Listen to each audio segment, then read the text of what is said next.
برادران ملت اسلامیہ، السلام علیکم ورحمۃ اللہ تعالی وبرکاتہ۔ الحمد للہ رب العالمین والعاقبۃ للمتقین، والصلاۃ والسلام علی من کان نبیا وآدم بین الماء والطین وعلی آلہ واصحابہ اجمعین، اما بعد فاعوذ باللہ من الشیطان الرجیم، بسم اللہ الرحمن الرحیم۔ عالم الغیب فلا یظہر علی غیبہ احدا الا من ارتضی من رسول، صدق اللہ مولانا العظیم وصدق رسولہ النبی الامین المتین الکریم، ونحن علی ذلک لمن الشاہدین والشاکرین، والحمد للہ رب العالمین۔ یا رسول اللہ انظر حالنا، یا حبیب اللہ اسمع قالنا، اننی فی بحر ہم مغرق خذ یدی سہل لنا اشکالنا، بکار خیش حیرانم اغثنی یا رسول اللہ، پریشانم پریشانم اغثنی یا رسول اللہ، شہاب کس نوازی کن، طبیب چارہ سازی کن، مریض درد عصیانم اغثنی یا رسول اللہ، یا شہید کربلا یا دافع کرب و بلا، گل رخا شہزادہ گلگوں قبا امداد کن،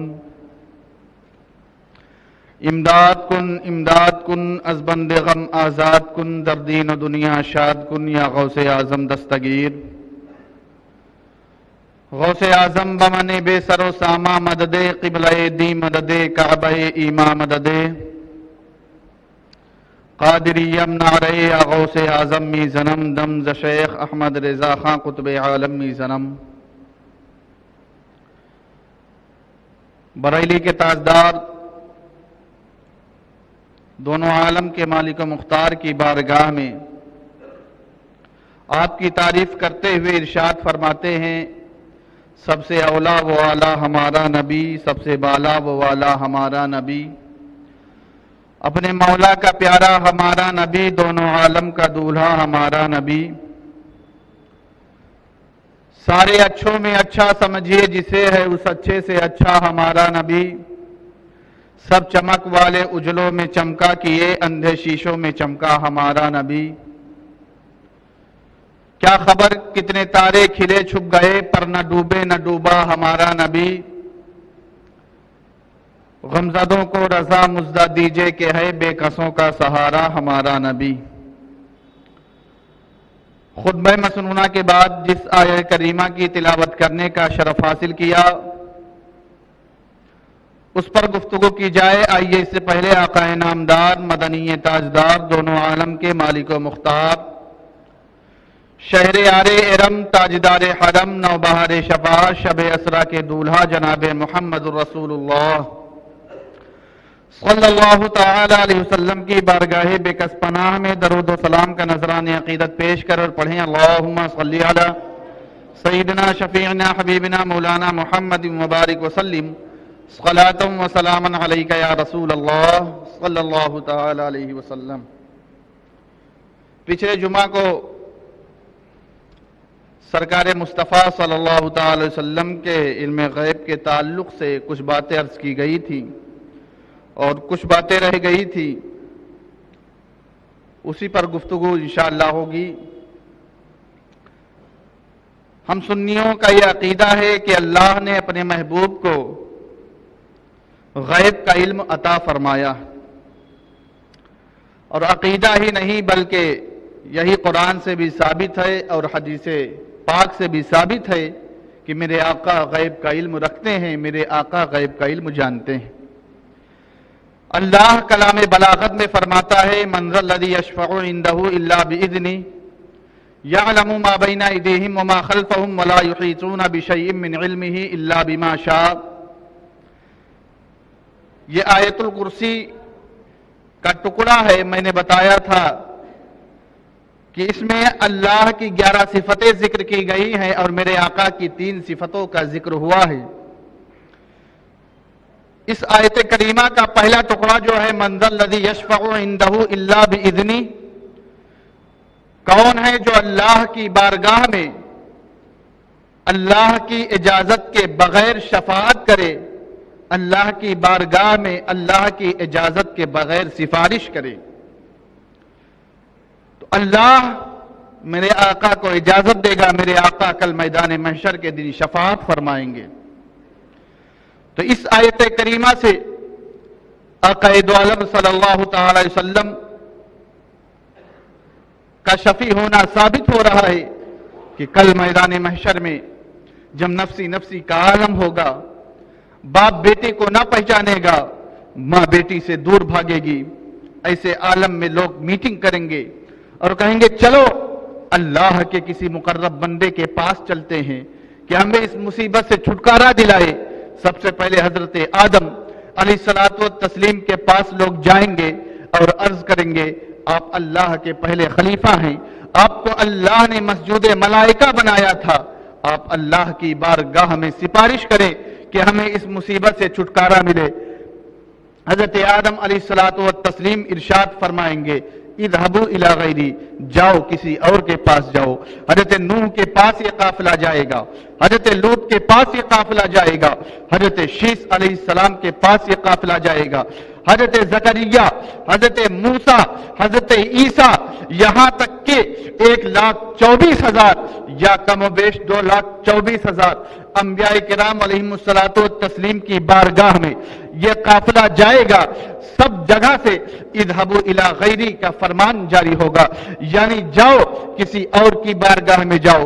لیکن جب یہ قافلہ آقا دو عالم صلی اللہ تعالی علیہ وسلم کے پاس جائے گا، میرے آقا اپنے گناہگار امتیوں کو دیکھیں گے، میرے آقا گناہگاروں کو دیکھیں گے تو ارشاد فرمائیں گے انا لہا انا لہا، یعنی آؤ میرے پاس آؤ، کہاں تم صبح سے بھٹک رہے ہو، آؤ آج اگر کوئی سفارش کرے گا، آج اللہ کی بارگاہ میں اگر کوئی شفاعت کرے گا تو میں کروں گا۔ علامہ حسن رضا خاں اسی کی تصویر کشی کرتے ہوئے ارشاد فرماتے ہیں، کہیں گے اور نبی اذهبوا الی غیری، کہیں گے اور نبی اذهبوا الی غیری، میرے حضور کے لب پر انا لہا ہوگا۔ تو جب میرے آقا صلی اللہ تعالی علیہ وسلم کی بارگاہ میں یہ قافلہ جائے گا، اللہ کے رسول فرمائیں گے انا لہا، آؤ میں اسی کام کے لیے ہوں، آج میں تمہاری سفارش کروں گا۔ اللہ کے رسول تپتی ہوئی زمین میں تپتی ہوئی زمین پر سجدے میں سر رکھ دیں گے اور پروردگار عالم کی بارگاہ میں عریضہ پیش کریں گے۔ ابھی آپ اپنے سر کو سجدے میں رکھیں گے کہ ادھر عرش الہی ہلنے لگے گا، رب کی رحمت جواب دے گی، رب ارشاد فرمائے گا میرے محبوب اپنے سر کو سجدے سے اٹھاؤ، میرے محبوب کہو کیا کہنا چاہتے ہو، تمہاری بات کو سنا جائے گا، میرے محبوب سفارش کرو، تمہاری سفارش کو قبول کیا جائے گا۔ میرے آقا شفاعت فرمائیں گے، میرے آقا کی شفاعت قبول کی جائے گی تو میرے آقا صلی اللہ تعالی علیہ وسلم قیامت کے دن شفاعت فرمائیں گے۔ اور اس آیت کریمہ کو جو دوسرا ٹکڑا ہے اس میں اللہ ارشاد فرماتا ہے یعلم ما بین ایدیہم وما خلفہم، یعنی میرے آقا جانتے ہیں جو ان کے سامنے ہے اور میرے آقا جانتے ہیں جو ان کے پیچھے ہے، یعنی میرے آقا یہ بھی جانتے ہیں کہ دنیا میں کون ایمان کی حالت میں تھا، میرے آقا جانتے ہیں دنیا میں کون ایمان کی حالت میں نہیں تھا، میرے آقا یہ بھی جانتے ہیں کس کی موت ایمان کی حالت میں ہوئی ہے، میرے آقا یہ بھی جانتے ہیں کس کی موت کفر کی حالت میں ہوئی ہے، اور میرے آقا یہ بھی جانتے ہیں کون جنتی ہے اور کون جہنمی ہے، اور میرے آقا یہ بھی جانتے ہیں اگر جنتی ہے تو جنت کے کس درجے میں ہوگا اور اگر جہنمی ہے تو جہنم کے کس طبقے میں ہوگا، میرے آقا سب کچھ جانتے ہیں، اس لیے کہ میرے آقا کل میدان محشر کے دن شفاعت فرمائیں گے اور شفاعت کے لیے ضروری ہے کہ جانا جائے کس کی موت ایمان کی حالت میں ہوئی ہے اور کس کی موت کفر کی حالت میں ہوئی ہے، اس لیے کہ میرے آقا کسی کافر کی شفاعت نہ فرمائیں گے بلکہ اگر شفاعت فرمائیں گے تو مومنوں کی شفاعت فرمائیں گے، شفاعت فرمائیں گے تو مسلمانوں کی شفاعت فرمائیں گے۔ تو شفاعت کے لیے جاننا ضروری ہے کس کی موت ایمان کی حالت میں ہوئی ہے اور کس کی موت کفر کی حالت میں ہوئی ہے، تو ثابت ہو گیا جہاں میرے آقا کا شفاعت فرمانا یہ قرآن سے ثابت ہے، یہ حدیث رسول سے ثابت ہے۔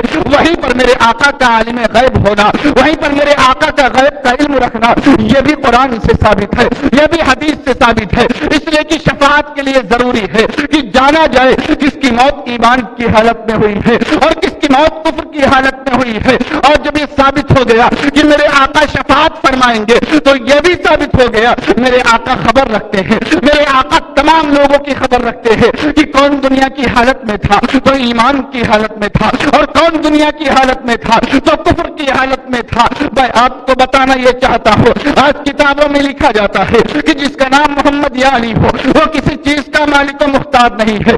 آج کتابوں میں لکھا جاتا ہے کہ معاذ اللہ رب العالمین آقا کو دیوار کے پیچھے کا علم نہیں ہے۔ ارے تیرے کوئی اور نبی ہوگا جس کو دیوار کے پیچھے کا بھی علم نہیں ہے۔ میرے آقا نے تو دنیا میں ہی یہ فرما دیا تھا کہ فلا تم جنتی ہو، فلا تم جنتی ہو، فلا تم جنتی ہو۔ میرے آقا نے حضرت فاطمہ الزہرا کے بارے میں فرمایا تھا، اے فاطمہ تم جنتی عورتوں کی سردار ہو۔ میرے آقا نے ارشاد فرمایا تھا، اے حسن و حسین تم جنتی جوانوں کے سردار ہو۔ میرے آقا نے فرمایا تھا، ابو بکر تم جنتی ہو، عمر تم جنتی ہو، عثمان تم جنتی ہو، علی تم جنتی ہو، طلحہ تم جنتی ہو، سعد بن ابی وقاص تم جنتی ہو۔ 10 صحابہ کرام کو آقا نے دنیا ہی میں جنتی ہونے کی بشارت دی تھی، اور جب اس حدیث پاک پر بریلی کے تاجدار کی نظر پڑتی ہے، بریلی کے تاجدار پکار اٹھتے ہیں، وہ 10 جن کو جنت کا مژدہ ملا، اس مبارک جماعت پہ لاکھوں سلام۔ تو میرے آقا صلی اللہ تعالی علیہ وسلم شفاعت فرمائیں گے، اور شفاعت فرمانے کے لیے ضروری ہے کہ جانا جائے کس کی موت ایمان کی حالت میں ہوئی ہے اور کس کی موت کفر کی حالت میں ہوئی ہے۔ اور جو اس آیت کریمہ کا تیسرا ٹکڑا ہے اس میں رب ارشاد فرماتا ہے وَلَا يُحِيطُونَ بِشَيْءٍ مِّنْ عِلْمِهِ إِلَّا بِمَا شَاءَ، یعنی میرے آقا کے علم کو کوئی گھیر نہیں سکتا ہے مگر میرے آقا جتنا عطا کر دیں۔ یعنی اللہ نے میرے آقا کو اتنا علم عطا فرمایا ہے کہ اتنا علم نہ تو کسی کو دیا گیا ہے اور نہ کسی کو دیا جائے گا۔ میرے آقا کے علم کو کوئی نہیں گھیر سکتا ہے۔ دنیا کا کوئی بھی ولی ہو، دنیا کا کوئی بھی غوث ہو، دنیا کا کوئی بھی قطب ہو، دنیا کا کوئی بھی عبدال ہو، دنیا کا کوئی بھی غوث ہو، کوئی میرے آقا کے علم کو نہیں گھیر سکتا ہے۔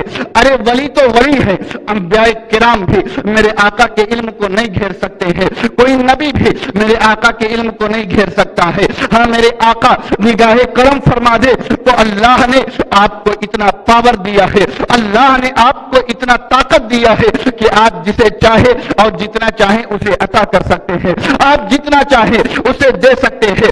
گویا علم مصطفیٰ ایک سمندر ہے، یہ تو لینے والے کے اوپر ہے، لینے والا کیسا ظرف رکھتا ہے، یہ تو لینے والے کے اوپر ہے، لینے والا کتنا بڑا برتن رکھتا ہے۔ مثال کے طور پر اگر کوئی دریا کے پاس جائے اور جانے کے بعد دریا سے پانی چاہے تو دریا سے وہ اتنا ہی پانی لے پائے گا جتنا بڑا اس کے پاس برتن ہوگا، جتنا بڑا اس کے پاس ظرف ہوگا۔ معلوم ہوا دریا پانی تو دیتا ہے لیکن یہ لینے والے کے اوپر ہے، جس کا جتنا بڑا برتن ہوگا اتنا ہی وہ پانی لے پائے گا۔ بلا تشبیہ و تمثیل اللہ نے میرے آقا کو علم عطا فرمایا ہے، اللہ نے اپنے محبوب کو یہ پاور بھی دیا ہے، میرے آقا جسے چاہے اور جتنا چاہے اتنا علم عطا فرما دے۔ یہ تو لینے والے کے اوپر ہے کہ لینے والا کتنا بڑا ظرف رکھتا ہے۔ صدیق اکبر نے جب میرے آقا سے علم لیا ہے تو اتنا لیا ہے کہ افضل البشر بعد الانبیاء کے منصب پر فائز ہو گئے ہیں۔ اور حضرت عمر فاروق اعظم نے جب میرے آقا سے علم لیا ہے، میرے آقا کا علمی فیضان حضرت عمر فاروق اعظم کو ملا ہے تو اتنا ملا ہے کہ اللہ کے رسول نے حضرت عمر فاروق اعظم کے بارے میں ارشاد فرما دیا تھا اگر میرے بعد کوئی خلیفہ ہوتا، میرے بعد کوئی نبی ہوتا تو وہ عمر ہوتے۔ تو علم مصطفیٰ ایک سمندر ہے، یہ لینے والے کے اوپر ہے، کون کتنا لیتا ہے۔ لینے والوں نے اتنا لیا ہے کہ کل بھی چمک رہے تھے، آج بھی چمک رہے ہیں اور صبح قیامت تک چمکتے رہیں گے۔ لیکن اللہ کے رسول کے زمانے ہی میں کچھ ایسے لوگ بھی تھے جنہوں نے اللہ کے رسول کے علم کو دیکھا تھا، اللہ کے رسول کے پاور کو دیکھا تھا، اس کے باوجود انہوں نے اللہ کے رسول کے پاور کو قبول نہیں کیا تھا۔ ابو لہب، ابو جہل اور عتبہ شیبہ نے میرے آقا کے علم کو بھی دیکھا تھا، میرے آقا کے پاور کو بھی دیکھا تھا، لیکن اس کے باوجود میرے آقا کے پاور کو نہیں مانا تھا، تو آج اگر چند کتابیں پڑھ کر کے کوئی میرے آقا کے علم غیب پر اگر کوئی اعتراض کرتا ہے، اس میں تعجب کی کون سی بات ہے؟ اگر اللہ ہدایت نہ دے تو کوئی ہدایت نہیں پا سکتا ہے۔ تو علم مصطفیٰ یہ ایک سمندر ہے کہ جو جس کے پاس جتنا بڑا ظرف ہوگا وہ اتنا ہی لے پائے گا۔ صدیق اکبر نے علمی فیضان لیا ہے، افضل البشر بعد الانبیاء کے منصب پر فائز ہو گئے ہیں۔ حضرت عمر فاروق اعظم کو علمی فیضان ملا ہے، آپ کے بارے میں اللہ کے رسول نے فرما دیا ہے میرے بعد کوئی نبی ہوتا تو وہ عمر ہوتے۔ حضرت عثمان غنی کو اتنا علم ملا ہے، اتنا فیضان ملا ہے کہ ذو النورین کا لقب پا گئے ہیں۔ حضرت علی رضی اللہ تعالیٰ عنہ نے اتنا علم لیا ہے، آقا نے ارشاد فرما دیا ہے انا مدینۃ العلم وعلی بابھا، میں علم کا شہر ہوں اور علی اس کا دروازہ ہے۔ تو میرے آقا علم بانٹ رہے ہیں، یہ تو لینے والے کے اوپر ہے، لینے والا کتنا ظرف رکھتا ہے، لینے والا کتنا لینا چاہتا ہے، اور لینے والوں نے جب لینا شروع کیا ہے، غوث اعظم نے علم لیا ہے، ولیوں کے شہنشاہ ہو گئے ہیں، سرکار خواجہ غریب نواز نے لیا ہے، ہندوستان کے تاجدار ہو گئے ہیں، ہندوستان کے بادشاہ ہو گئے ہیں۔ اور 14ویں صدی میں سرکار اعلی حضرت نے جب میرے آقا کے علمی فیضان کو لیا ہے، 14ویں صدی میں جب میرے آقا نے سرکار اعلی حضرت کو اپنا علمی فیضان دیا ہے، تو 14ویں صدی میں سارے حضرت رہ گئے، لیکن میرے اعلی حضرت یہ عشق کے امام ہو گئے، میرے اعلی حضرت وہ حضرت ہو گئے۔ پتا چلا میرے آقا دیتے ہیں، یہ تو لینے والے کے اوپر ہے، کون کتنا ظرف رکھتا ہے۔ بریلی کے تاجدار پکار کر کے کہتے ہیں کون دیتا ہے، دینے کو منہ چاہیے، دینے والا ہے سچا ہمارا نبی۔ میرے آقا دیتے ہیں، لینے والے کے اوپر ہے کہ کتنا لیتا ہے۔ تو میرے آقا کو اللہ نے علم غیب عطا کیا ہے۔ یہاں آپ بیٹھے ہیں، میرے آقا ہم تمامی حضرات کو دیکھ رہے ہیں، اور صرف دیکھ ہی نہیں رہے ہیں بلکہ ہمارے دل میں کیا ہے یہ بھی میرے آقا جان رہے ہیں، اور صرف زمین کے اوپر ہی نہیں بلکہ میرے آقا زمین کے اندر کیا ہو رہا ہے یہ بھی جان رہے ہیں۔ اور یہ صرف ہوائی بات نہیں ہے بلکہ یہ حدیث سے ثابت ہے۔ آئیے میں آپ کو بتاتا چلوں کہ میرے آقا پوری دنیا کو دیکھ رہے ہیں۔ اس تعلق سے میں آپ کو حدیث پاک سناؤں۔ حضرت زید بن حارث ہیں، حضرت زید بن حارث ایک دن مسجد نبوی میں تشریف لے جاتے ہیں، فجر کی نماز ادا کرنے کے لیے جاتے ہیں۔ جب فجر کی نماز حضرت زید بن حارث پڑھ لیتے ہیں، میرے آقا ارشاد فرماتے ہیں اے زید بن حارث ادھر آؤ۔ حضرت زید بن حارث اللہ کے رسول کی بارگاہ میں حاضری دیتے ہیں۔ اب آپ اندازہ فرمائے میرے آقا نے اور کسی کو نہیں بلایا ہے بلکہ زید بن حارث کو بلایا ہے۔ معلوم ہوا میرے آقا جانتے ہیں کہ زید بن حارث نے آج کچھ دیکھا ہے، زید بن حارث کے ساتھ آج کوئی معاملہ ہوا ہے۔ میرے آقا نے حضرت زید کو بلایا ہے۔ حضرت زید میرے آقا کی بارگاہ میں حاضر ہوئے ہیں اور عریضہ پیش کرتے یا رسول اللہ حکم فرمائیے۔ اللہ کے رسول فرماتے ہیں اے زید یہ تو بتاؤ آج تم نے کیا کیا دیکھا ہے، آج کی رات تم نے کیسے گزاری ہے۔ جب اللہ کے رسول صلی اللہ تعالیٰ علیہ وسلم نے حضرت زید بن حارث سے ارشاد فرمایا ہے، حضرت زید عرض کرتے ہیں یا رسول اللہ میں نے دن میں روزہ رکھا اور جب رات ہوئی تو رات میں آپ کے عشق میں جلتا رہا، میں نے آپ کے عشق کو اپنے سینے میں بسایا، اور یا رسول اللہ جب آپ کے عشق کو میں نے اپنے سینے میں بسایا ہے تو میں نے وہ منظر دیکھا ہے کہ جس طریقے سے زمین کے لوگ آسمان کو بے پردہ دیکھتے ہیں اسی طریقے سے میں نے عرش اور عرش والوں کو بے پردہ دیکھا ہے۔ اور یا رسول اللہ صرف عرش اور عرش والوں کو ہی بے پردہ نہیں دیکھا ہے بلکہ یا رسول اللہ اسی مدینے کی سرزمین پر بیٹھے بیٹھے میں نے جنت کو بھی دیکھا ہے اور جہنم کو بھی دیکھا ہے۔ اور یا رسول اللہ صرف جنت اور جہنم کو بھی نہیں دیکھا ہے بلکہ جنت کے 8 درجوں کو بھی دیکھا ہے، جہنم کے 7 طبقات کو بھی دیکھا ہے۔ اور یا رسول اللہ میں نے صرف جنت اور جہنم کے 7 اور 8 درجات کو نہیں دیکھا ہے بلکہ یا رسول اللہ میں نے یہ بھی دیکھا ہے، میں یہ بھی جان گیا ہوں کہ کون جنتی ہے اور کون جہنمی ہے۔ یا رسول اللہ میں یہ بھی جان گیا ہوں کون جنت میں جائے گا اور کون جہنم میں جائے گا۔ اور یا رسول اللہ میں نے صرف جنت اور جہنم کو ہی نہیں دیکھا ہے بلکہ یا رسول اللہ میں نے صرف جنت اور جہنم کو ہی نہیں دیکھا ہے بلکہ یا رسول اللہ میں نے حوض کوثر کو ٹھاٹھے مارتا ہوا دیکھا ہے۔ اور یا رسول اللہ میں نے صرف حوض کوثر کو ہی نہیں دیکھا ہے بلکہ اگر آپ اجازت دے تو میدان محشر کے دن جو کچھ ہونا ہے اور جو جنت میں جائے گا جو جہنم میں جائے گا ساری باتوں کو میں بتا دوں. اگر آپ ارشاد فرما دے, اگر آپ کی اجازت ہو تو زید نے جو کچھ دیکھا ہے اور جو کچھ قیامت کے دن ہونا ہے ساری باتوں کو زید بتا دے.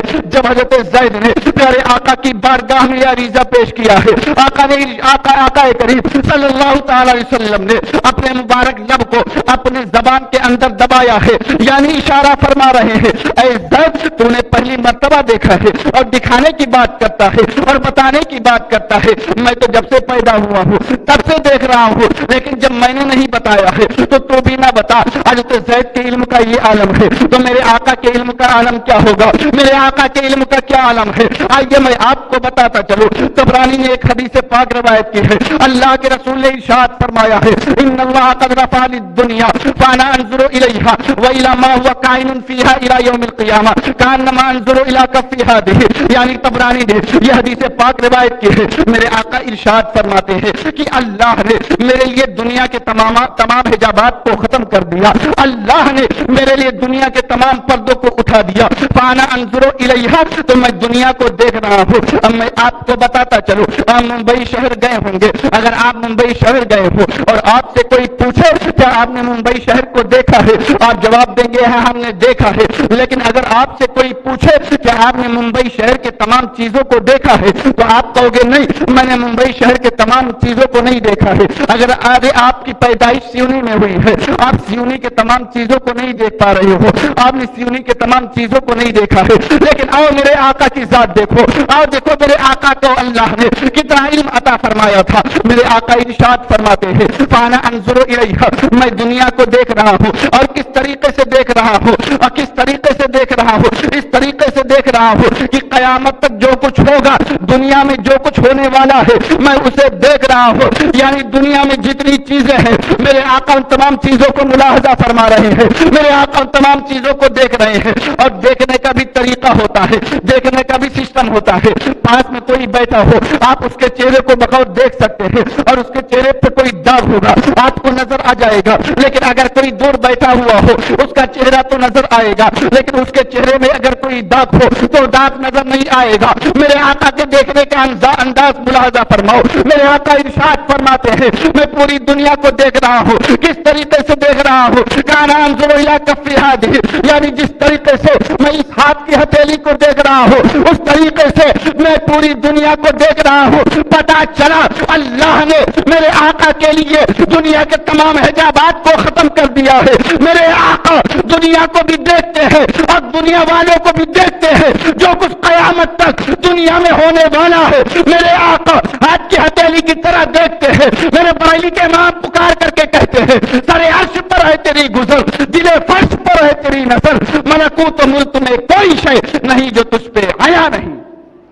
تو میرے آقا نے فرمایا کہ میں پوری دنیا کو اپنے اس ہاتھ کی ہتھیلی کی طرح دیکھتا ہوں. میں نے کہا تھا 3 دعوے کیے تھے کہ میرے آقا ہم پوری دنیا کو دیکھتے ہیں اور صرف دنیا ہی کو نہیں دیکھتے ہیں بلکہ ہم لوگوں کے دلوں کے اندر کیا یہ بھی میرے آقا جانتے ہیں. آئیے اس بارے میں حدیث پاک ملاحظہ فرمائے. اللہ کے رسول صلی اللہ تعالی وسلم نے ارشاد فرمایا فواللہ ما یخفى علی خشوعکم ولا رکوعکم انی لاراکم من وراء ظہری. یعنی آقا کریم صلی اللہ تعالی علیہ وسلم نے ارشاد فرمایا اللہ کی قسم میرے اوپر نہ تو تمہارا رکوع پوشیدہ ہوتا ہے اور نہ تمہارا خشوع پوشیدہ ہوتا ہے. اور یہ نہ سمجھنا کہ میں نماز میں آگے ہوتا ہوں تو تمہیں نہیں دیکھتا ہوں, نہیں. انی لاراکم من وراء ظہری, جس طریقے سے میں آگے دیکھتا ہوں اسی طریقے سے پیچھے بھی دیکھتا ہوں. اب آپ اس حدیث پاک کو دیکھیں. اللہ کے رسول نے فرمایا کہ تمہارا رکوع مجھ پر پوشیدہ نہیں ہوتا ہے. یہاں رکوع سے مراد پوری نماز ہے, یعنی تم نماز کس طرح ادا کرتے ہو. تم سجدے میں کس طرح جاتے ہو، تم رکوع میں کس طرح جاتے ہو، تم قیام میں کس طریقے سے کھڑے ہوتے ہو، میں یہ بھی دیکھتا ہوں۔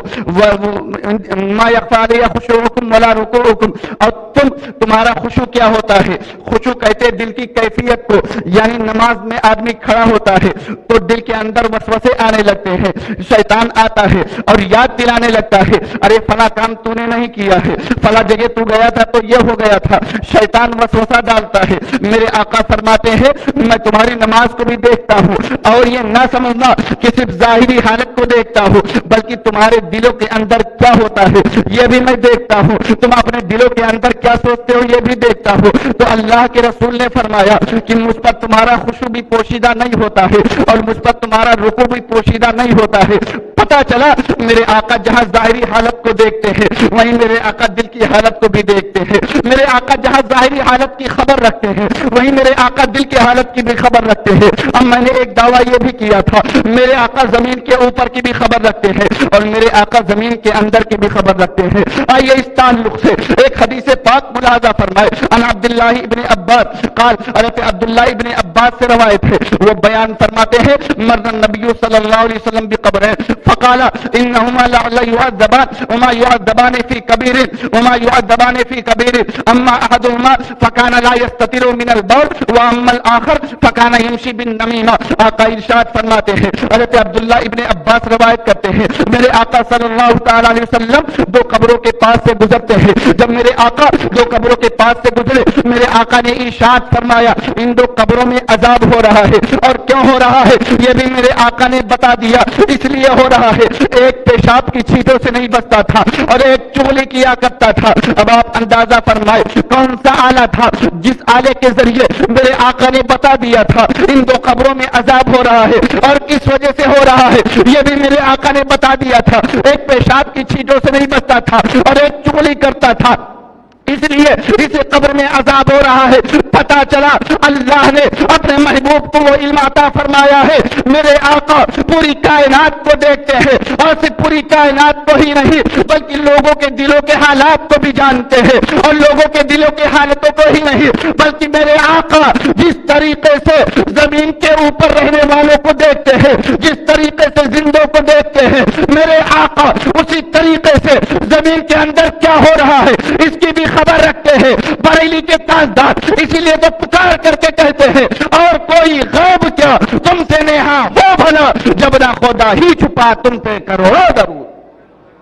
تو ثابت ہو گیا میرے آقا کو اللہ نے علم غیب عطا فرمایا ہے، میرے آقا پوری کائنات کو دیکھتے ہیں، میرے آقا لوگوں کے دلوں کے حالتوں کو جانتے ہیں، اور میرے آقا قبر کے اندر کیا ہو رہا ہے اس کی بھی خبر رکھتے ہیں۔ آئیے آخری واقعہ آپ کو سناؤں۔